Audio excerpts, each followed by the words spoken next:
Good morning.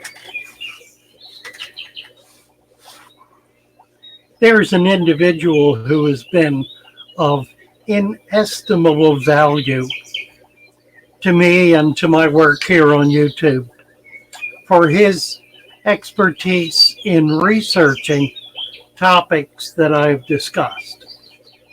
His name is Tommy Denda. He lives in Denmark.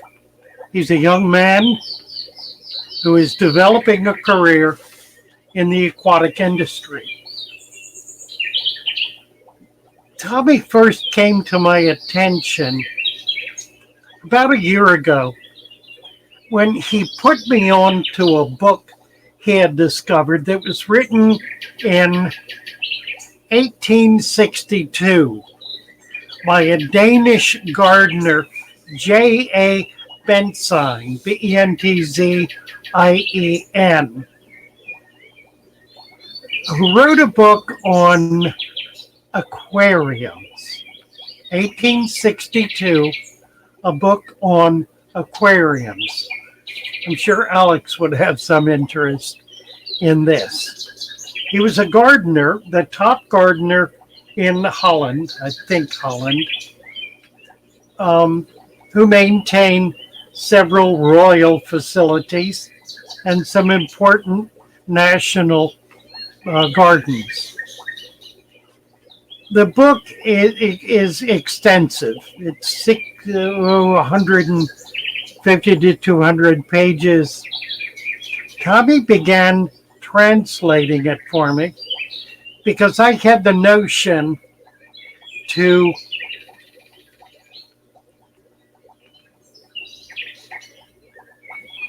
speak the book, to do a talking book, if you will, on Patreon. I've not begun that project, but I would very much like to, and at some point hope to. He did the first couple of chapters and the introduction, so that's something that's in the offing that I really need to get around to. Tommy has remained an important part of the conversation, particularly on my live streams over the last year or so.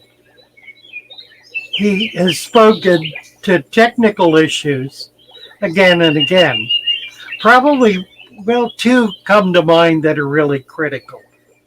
One is his investigation of the issue of anaerobics in a dirted substrate. His position is, and I want to read what he's written here. He says about the substrate not being anaerobic. He believes that my substrate is not, in fact, anaerobic, which I've been claiming it is. He says this is just my own thinking. In an effective, non-smelly, dirted tank, I think the bacteria and the fungi are facultative, meaning that they can shift between anaerobic and aerobic conditions to grow. I would think that all the critters, small snails, worms, etc., in a dirted tank would help to oxygenate the substrate to make it less anaerobic, and thus giving the right conditions for facultative microorganisms, especially if you have air from a pump close to the bottom. Air will pass through the small tunnels made by all the small digging creatures. That's what happens in nature anyway. So what he's discussing is facultative bacteria and fungus. These are life forms that are able to switch between aerobic and anaerobic conditions. They're facultative. Now, this really opened up a discussion on the nature of deep substrate. I have long assumed that it was purely anaerobic because of the depth. And I got that from research I did in deep substrates. But it turns out it's not necessarily true. that there is, in fact, a balance that occurs.